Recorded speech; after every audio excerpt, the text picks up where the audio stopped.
But as bodybuilders, it's like, if I just take enough gear, Yeah. I'm going to look like Ronnie Coleman.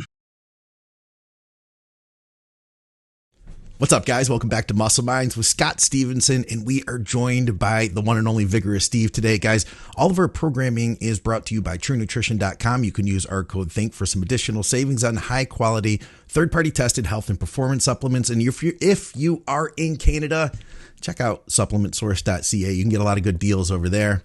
I'm excited for this. We have the meeting of the minds, and before the show, we realized we have Steve. We have Scott Stevenson and Scott.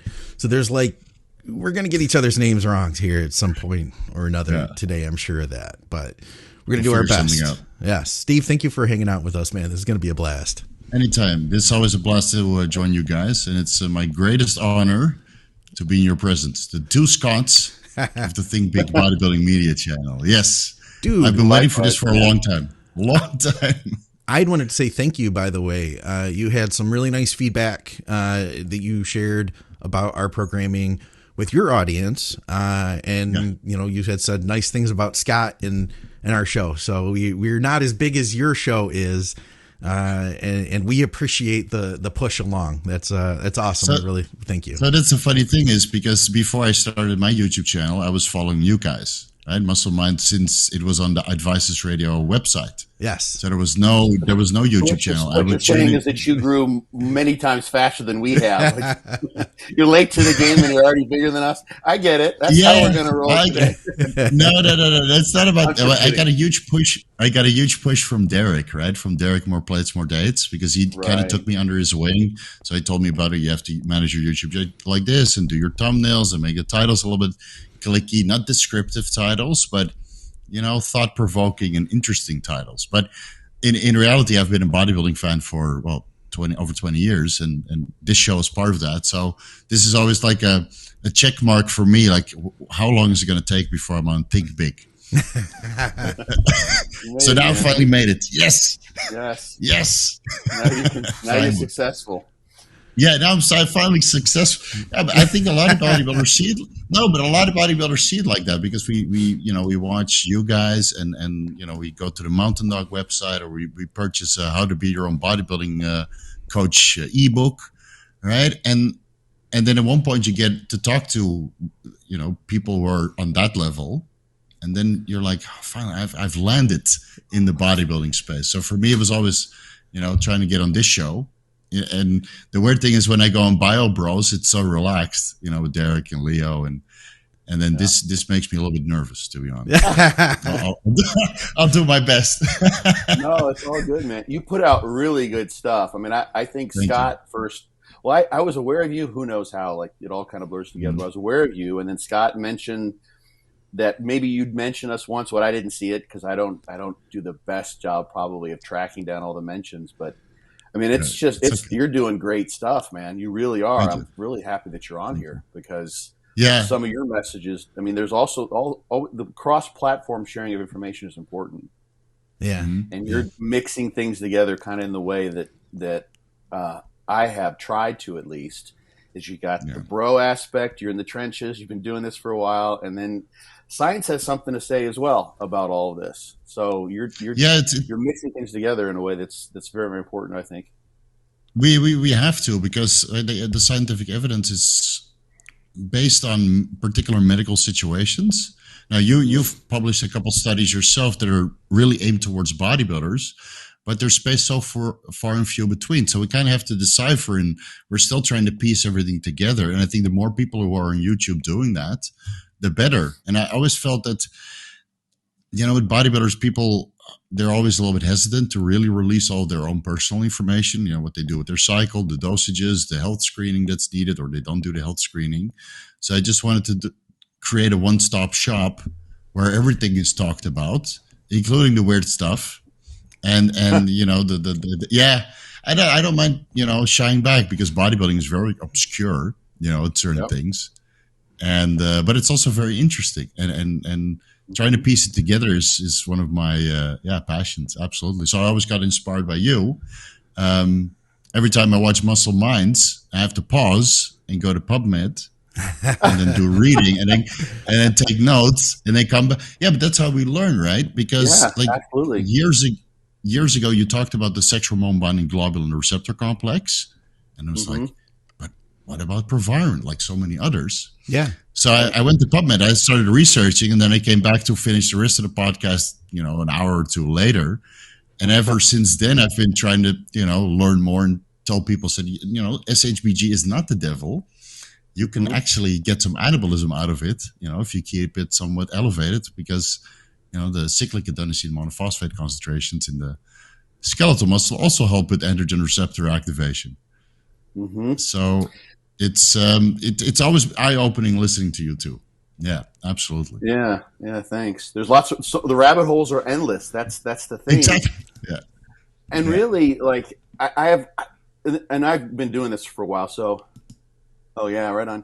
I'm reading the Brian Shaw. Good morning. I can't bring comments up while Scott's talking because it totally sidelines him. Like a hand, being raised in the audience. So there's a question. I got to stop. Right. That's an old habit from teaching.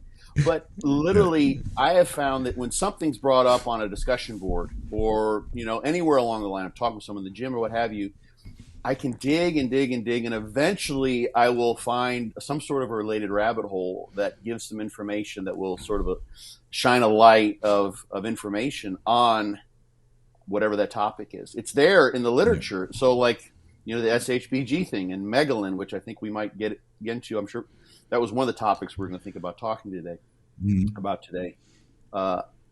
There's something there. And I always try to suggest, if you can read and English is your native tongue, you've got the ability to decipher a substantial amount of that. And Steve, I don't know what you're obviously a very, very bright guy. So that helps too. And curiosity, I think, is always number one. And that I think you've got in spade.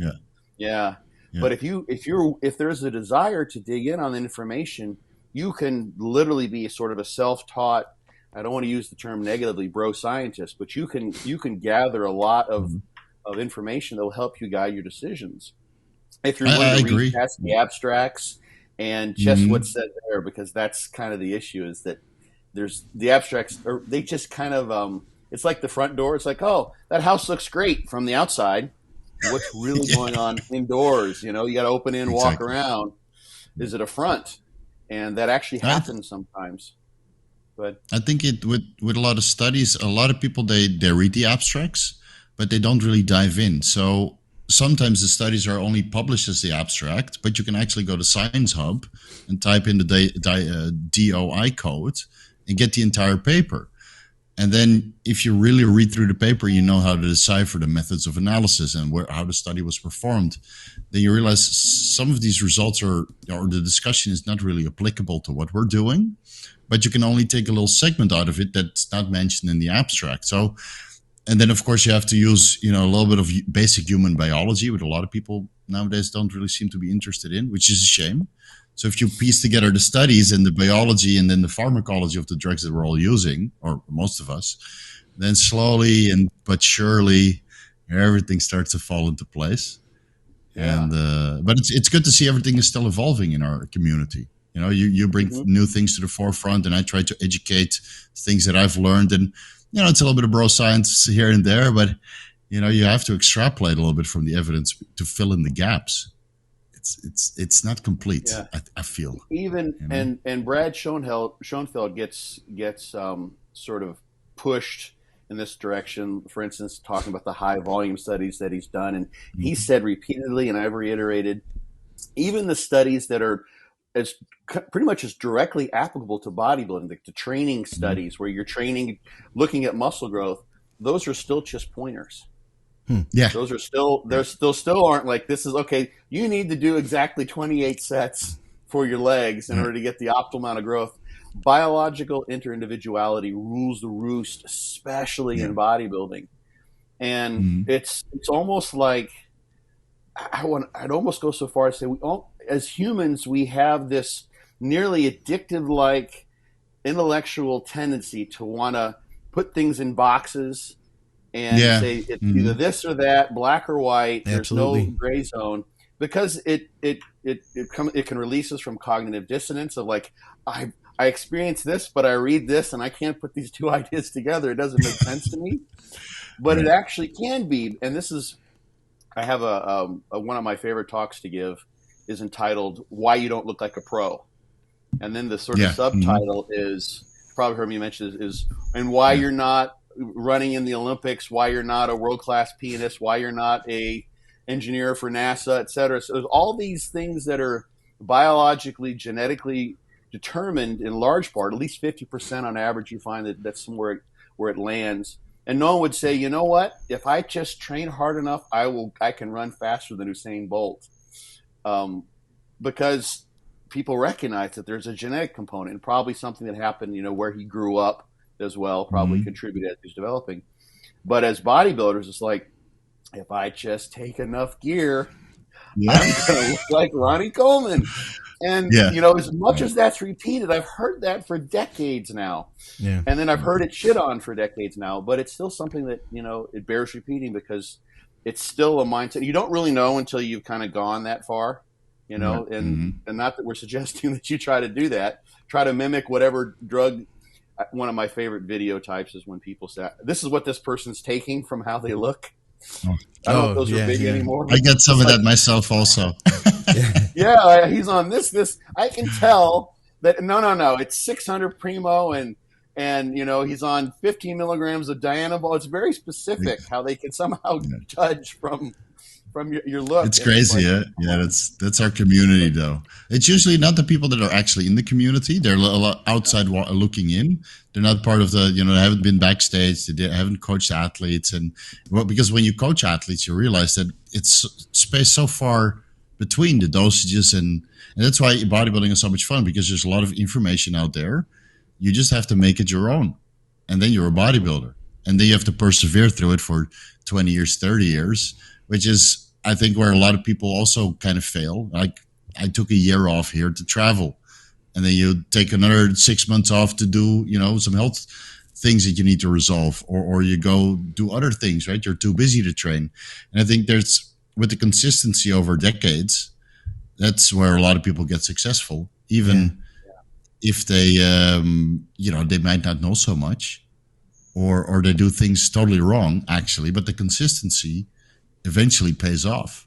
And it's also the inability to do consistency where a lot of bodybuilders fail, myself included, because I've taken lengthy periods off here and there, and then you just slowly get back down to baseline. Like right now, I'm slowly going back down to baseline, and then I need to pick up the consistency again, and then I start to look like a bodybuilder.